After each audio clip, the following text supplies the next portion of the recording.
Hello everyone, this is Archana and I welcome you all on the inclusive zone channel. तो आज की video में हम discuss करेंगे एजुकेशन पेपर का यूनिट 6 जो कि रिलेटेड है आपका रिसर्च इन एजुकेशन से। एंड रिसर्च इन एजुकेशन में हम part A part B already finish कर चुके हैं।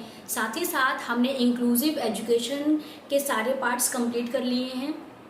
एंड आज के वीडियो में बेसिकली आपके सिलेबस में टॉपिक दिया हुआ है level of significance and confidence interval. तो आज का हमारा focus point level of significance and confidence interval पे रहेगा।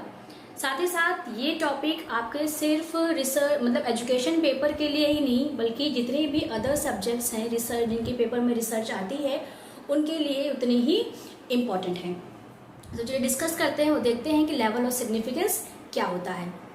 तो लेवल ऑफ सिग्निफिकेंस का मतलब है, मैंने कुछ पॉइंट्स लिखे हैं, ये बिल्कुल भी सिंपल और क्लियर कट पॉइंट हैं जिनसे आपको आपकी अंडरस्टैंडिंग तो होनी ही चाहिए लेवल ऑफ सिग्निफिकेंस क्या है, कॉन्फिडेंस इंटरवल क्या है। लेकिन एग्जाम पॉइंट ऑफ व्यू से अगर जो आप ये छोटी छोटी बातें याद रखेंगे तो आप सही क्वेश्चन अटेम्प्ट कर पाएंगे। तो पहली पॉइंट है, it is the probability of rejecting the null hypothesis when it is true. यानी कि लेवल ऑफ सिग्निफिकेंस क्या होता है? लेवल ऑफ सिग्निफिकेंस इज जो रिजेक्शन एरिया है ना, जब आपकी जो नल हाइपोथेसिस है, जब आपकी नल हाइपोथेसिस क्या होती है, ट्रू होती है और आप उसको रिजेक्ट कर देते हैं। तो ये क्या थी हमारी ट्रू नल हाइपोथेसिस को हम रिजेक्ट कर रहे थे, हमारी क्या थी वहाँ पे कमिटिंग ऑफ टाइप 1 एरर। वहाँ पे क्या होती थी? टाइप 1 एरर होती है, ठीक है। लेकिन जब बात आती है प्रोबेबिलिटी की, कि जब क्या है कि प्रोबेबिलिटी होती है कि हम जो हमारी नल हाइपोथेसिस है जो कि ट्रू है और उसको हम रिजेक्ट करते हैं, तो वो हमारा क्या होता है? लेवल ऑफ सिग्निफिकेंस होता है, ठीक है। लेवल ऑफ सिग्निफिकेंस को हम अल्फा से डिनोट करते हैं। ये साइन अल्फा का है, डिनोटेड बाय अल्फा, ठीक है। तो यानी कि जो भी अब लेवल ऑफ सिग्निफिकेंस क्या है, लेवल ऑफ सिग्निफिकेंस के लिए हमारी दो स्केल्स दी हुई हैं। पहली है 0.01, एक ये लेवल ऑफ सिग्निफिकेंस है जो कि हम अपनी रिसर्च में हाइपोथेसिस को रिजेक्ट या एक्सेप्ट करने के लिए यूज करते हैं। दूसरा है हमारा 0.05, यानी बिहेवियरल साइंसेज में हम इन दो लेवल ऑफ सिग्निफिकेंस का यूज करते हैं। पहला है हमारा 0.01 लेवल ऑफ सिग्निफिकेंस एंड दूसरा है हमारा 0.05 लेवल ऑफ सिग्निफिकेंस। अब 0.01 लेवल ऑफ सिग्निफिकेंस का यहाँ पे ये मतलब है कि आपके एरर होने के चांसेस, यानी जो आपकी जो हाइपोथेसिस है, जो आप नल हाइपोथेसिस आप उसको क्या करोगे? रिजेक्ट करोगे, एक्सेप्ट करोगे। तो जो आपकी रिसर्च में एरर आने की चांसेस हैं वो कितनी होंगी? 1%, यानी 1% आपकी एरर होने की चांसेस होंगी, ठीक है। और 99% आप ये श्योरिटी के साथ कह सकते हैं कि जो भी आपके रिजल्ट्स आए हैं वो रिजल्ट्स आपके एक्यूरेट हैं और सही हैं। यानी 0.01 का मतलब क्या है कि 1% एरर होने के चांसेस हैं आपकी रिसर्च में और 99% आप श्योर हैं कि जो आपके रिजल्ट आए हैं वो बिल्कुल सही रिजल्ट है। तो जो यहाँ पे आपका 99% है, तो 99% आप क्या श्योर हैं, आप कॉन्फिडेंट हैं कि जो आपके रिजल्ट्स आए हैं वो बिल्कुल सही हैं। तो यहाँ पे 99% क्या है आपका? कॉन्फिडेंस इंटरवल कह सकते हैं। कॉन्फिडेंस इंटरवल क्या है आपका? 99%। क्यों? क्योंकि 99% आप श्योर हैं कि जो भी आपके रिजल्ट्स आए हैं वो सही आए हैं। तो जो आपका लेवल ऑफ सिग्निफिकेंस होता है, level of significance is the rejection area and confidence interval is your acceptance area. जैसे कि अगर जो हम एनपीसी की बात करें, ये आपका एनपीसी है, तो अब एनपीसी में सपोज कि ये रिजेक्शन एरिया क्या है, यहाँ पे कुछ रिजेक्शन एरिया आएगा 2.5 कुछ करके, इधर भी 2.5 और इधर भी 2.5। अब आप क्या करेंगे? 99 या कुछ ज़्यादा ही आपका ये 3 इधर हो जाएगा, आप ऐसे समझ लीजिए। तो यहाँ का जो एरिया होगा वो आपका क्या होगा? एक्सेप्टेंस एरिया होगा। ये आपका एरिया क्या होगा? रिजेक्शन एरिया होगा। तो आप ये याद रख सकते हैं कि जो जब हम बात करते हैं रिजेक्शन एरिया की, तो वो होता है आपका लेवल ऑफ सिग्निफिकेंस से उसको हम डील करते हैं। और जो आपका एक्सेप्टेंस एरिया होता है that is your confidence interval. तो इसीलिए जब हम इन दो लेवल्स की बात कर लेते हैं कि हम पहले से ही डिसाइड कर लेते हैं कि जो हम हाइपोथेसिस की टेस्टिंग करेंगे या लेवल ऑफ सिग्निफिकेंस, ये क्या है, ये लेवल ऑफ सिग्निफिकेंस है। तो लेवल ऑफ सिग्निफिकेंस हम 0.01 लेंगे कि 0.05 लेंगे।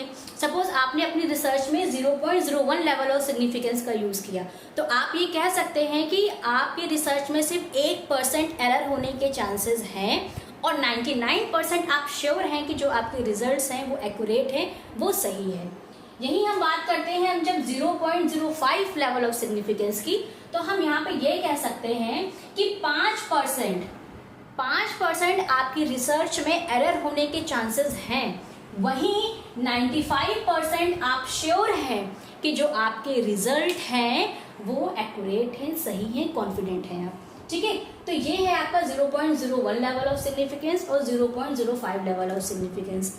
यहाँ से क्वेश्चन आता है, इसीलिए मैंने आपको बताया कि 0.01 लेवल ऑफ सिग्निफिकेंस का क्या मतलब है और 0.05 लेवल ऑफ सिग्निफिकेंस का क्या मतलब है। अब 0.01 लेवल ऑफ सिग्निफिकेंस की एक एक्यूरेट वैल्यू है, मैं यहाँ लिख देती हूँ, आप नोट कर लीजिएगा। 0.01 लेवल ऑफ सिग्निफिकेंस को की वैल्यू है 2.58 एंड 0.05 लेवल ऑफ सिग्निफिकेंस की वैल्यू है 1.96। ठीक है, तो ये दोनों वैल्यूज आप याद रखिएगा। ठीक, तो आप इसको Z वैल्यू भी बोल सकते हैं। 0.01 पे जो आपकी वैल्यू होगी वो होगी 2.58 एंड 0.05 पे जो आपकी वैल्यू होगी वो होगी 1.96। तो ये दोनों ये चीज आपको याद रखनी है। साथ ही साथ 0.01 लेवल ऑफ सिग्निफिकेंस का क्या मतलब है और 0.05 लेवल ऑफ सिग्निफिकेंस का क्या मतलब है, ये दोनों चीजें आपको बिल्कुल गांठ बांध लेनी है, क्योंकि यहाँ से बहुत सारे क्वेश्चंस पूछे जाते हैं। देन हम नेक्स्ट पॉइंट पे आते हैं। नेक्स्ट पॉइंट है हमारा as alpha level. Alpha level क्या है आपका, लेवल ऑफ सिग्निफिकेंस। तो एज अल्फा लेवल डिक्रीजेस, यानी जो आपका अल्फा लेवल है अगर जो वो डिक्रीज होता है यानी वो कम होता है, और अल्फा लेवल क्या है आपके 0.01 और 0.05। तो जब आपका अल्फा लेवल डिक्रीज होता है यानी कम होता है फ्रॉम 0.05 से, यानी 0.05 से अगर जो आपका अल्फा लेवल घट रहा है तो क्या होगा, आपके chances of type 2 error increases.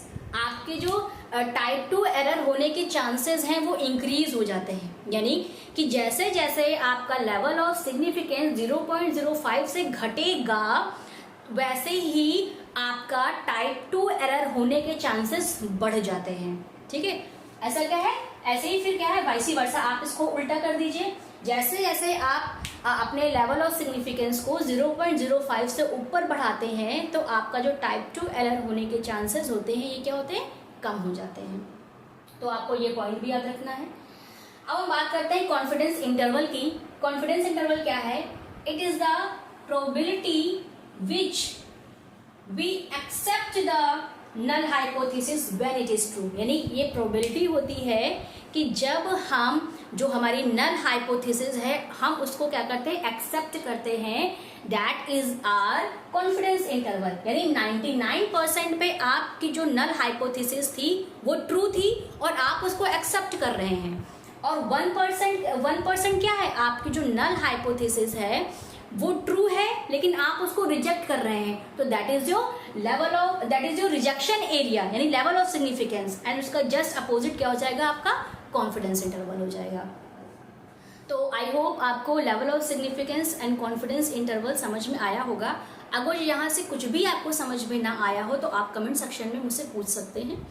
अब हम करेंगे एक दो क्वेश्चंस जो कि रिलेटेड होंगे आपके लेवल ऑफ सिग्निफिकेंस से एंड कॉन्फिडेंस इंटरवल से, साथ ही साथ testing of hypothesis type 1 error and type 2 error से, जिससे आपको थोड़ा सा समझ में आ जाए कि यहाँ से किस तरीके से आपको क्वेश्चंस आते हैं और आपको कैसे क्वेश्चंस करने हैं। तो बोर्ड पे आपको दो क्वेश्चंस दिख रहे होंगे। इन दो क्वेश्चंस से हम जानेंगे कि लेवल ऑफ सिग्निफिकेंस और type 1 error and type 2 error से किस तरह के क्वेश्चंस आते हैं। एंड नेक्स्ट क्लास में मैं आपको कॉन्फिडेंस इंटरवल से किस तरह के क्वेश्चंस आते हैं and confidence interval and fiduciary limits के क्या फॉर्मूला है उनको मैं बताऊंगी, जिससे आप कॉन्फिडेंस इंटरवल से आसानी से क्वेश्चंस कर पाएंगे। तो आज अभी देखते हैं कि इन दो क्वेश्चंस को हम कैसे सॉल्व करेंगे। पहला क्वेश्चन ये कह रहा है, आपको जब भी इस तरीके से न्यूमेरिकल क्वेश्चंस आएंगे तो आपको पेशेंसली क्वेश्चन को रीड करना है और धीरे धीरे रीड करना है और ये समझना है कि क्वेश्चन में क्या पूछा जा रहा है। ठीक है, तो पहला क्वेश्चन है, using equivalent samples a researcher obtained significant correlation. यानी कोई रिसर्चर है, उसको क्या है, उसने सिग्निफिकेंट कोरिलेशन निकाला और ये कह रहा है कि 95 टाइम्स आउट ऑफ 100 ट्रायल्स, यानी कि 100 में से उसने 95 ट्रायल्स किए। ठीक है, he or she decided to reject the null hypothesis, the alpha level would be, यानी कि उसने ये डिसाइड किया कि जो नल हाइपोथेसिस है वो रिजेक्ट करेगा। कौन से 100 में से 95 बार उसने ट्रायल्स किए। तो अब ये पूछा जा रहा है कि जो रिसर्चर है वो कौन सा लेवल ऑफ सिग्निफिकेंस का यूज करेगा। अब आपको समझ में आ गया कि यहाँ पे साफ साफ लिखा हुआ है 95 आउट ऑफ 100। तो इसका क्या मतलब है कि जो रिसर्चर है उसने कौन सा लेवल ऑफ सिग्निफिकेंस चूज किया, 0.05 लेवल ऑफ सिग्निफिकेंस। इस सिग्निफिकेंस का यूज रिसर्चर ने किया। तो इसका आंसर क्या हो गया आपका, 0.05 लेवल ऑफ सिग्निफिकेंस। तो इसी तरीके से आपसे घुमा फिरा के क्वेश्चंस पूछे जाते हैं लेवल ऑफ सिग्निफिकेंस से। ठीक है, अब यहीं पे क्वेश्चन उल्टा भी हो सकता था। यहाँ पे ये कह सकता था कि 100 में से 99 ट्रायल्स उसने किए, तब आप क्या करते, आपका आंसर होता 0.01 लेवल ऑफ सिग्निफिकेंस। ठीक, तब आपका आंसर ये हो जाता। नेक्स्ट क्वेश्चन है हमारा, आई होप आपको इस तरह के क्वेश्चंस, आपको जितने भी प्रीवियस ईयर क्वेश्चंस मिले या कुछ नए क्वेश्चंस भी मिले लेवल ऑफ सिग्निफिकेंस से, तो आप उनको जरूर करिए, क्योंकि जब आप करेंगे क्वेश्चंस को तो आपको समझ में आएगा किस तरीके से क्वेश्चंस अटेम्प्ट करने हैं। अब देखिए, इस क्वेश्चन में कुछ नहीं था, अगर जो आप लेवल ऑफ सिग्निफिकेंस की अंडरस्टैंडिंग है आपकी, तो आप इन क्वेश्चंस को ईजिली कर ले जाएंगे। देन हमारा नेक्स्ट क्वेश्चन है, a researcher commits type 2 error, यानी रिसर्चर ने टाइप 2 एरर कमिट की। तो अब कह रहे हैं कि व्हेन ही और शी, अब सिंपल सा पूछा गया है कि टाइप 2 एरर कब होती है, क्या कंडीशंस हैं टाइप 2 एरर होने की। तो पहला ऑप्शन है accept the null hypothesis when it is true. Second option है reject the null hypothesis when it is true. Third option है accept the null hypothesis when it is false. And last option है reject the null hypothesis when it is false. ये question बिल्कुल direct question है, आपको कुछ भी नहीं करना है। मैंने आपको एक निमोनिक बताया था कि जब हम बात करेंगे आर की, तो आर क्या होता है हमारा, हमारी नल हाइपोथेसिस राइट है और उसको हम रिजेक्ट कर देते हैं, तो हमारी होती है टाइप 1 एरर। और टाइप 2 एरर क्या होती है, जब हमारी नल हाइपोथेसिस फॉल्स होती है और हम उसको एक्सेप्ट कर लेते हैं, that is your type 2 error. तो यहाँ पे ऑप्शन में आपका आंसर क्या हो जाएगा, accept the null hypothesis when it is false. तो ये क्या होगी, आपकी टाइप 2 एरर होगी। इसी तरीके से आपसे टाइप 1 एरर का भी क्वेश्चन पूछा जाता है। और एक दो क्वेश्चन के पैटर्न और हैं जो आपके type 1 error and type 2 error से पूछे जाते हैं, वो कहीं ना कहीं मैं आपको बीच में एक आप क्वेश्चंस करवा दूंगी, जिससे आपको वो भी समझ में आ जाएगा कि उन क्वेश्चंस को कैसे करेंगे। फिलहाल अभी के लिए आपको जितने भी लेवल ऑफ सिग्निफिकेंस से क्वेश्चंस मिले आप उनको जरूर अटेम्प्ट करें। एंड साथ ही साथ type 1 error and type 2 error से रिलेटेड भी आप क्वेश्चंस को प्रैक्टिस करिए, क्योंकि जब तक आप प्रैक्टिस नहीं करेंगे तब तक आपका कमांड नहीं हो पाएगा क्वेश्चंस पे। आप जितना भी थ्योरी को पढ़ लीजिए, आप जब तक क्वेश्चंस नहीं करेंगे तब तक आपको अपनी नॉलेज को अप्लाई करना नहीं आएगा और आप क्वेश्चंस को सही से समझ नहीं पाएंगे। तो प्रैक्टिस बहुत ज़रूरी है। आप प्रीवियस ईयर क्वेश्चंस लगाते रहिए, जहाँ से भी आपको नए क्वेश्चंस मिले आप उनको भी ज़रूर अटेम्प्ट करिए। मिलते हैं नेक्स्ट वीडियो में नेक्स्ट टॉपिक के साथ। अगर जो वीडियोस आपको अच्छी लग रही हो तो प्लीज़ वीडियोस को लाइक करें, चैनल को सब्सक्राइब करें and most important thing, share with your friends also. Thank you.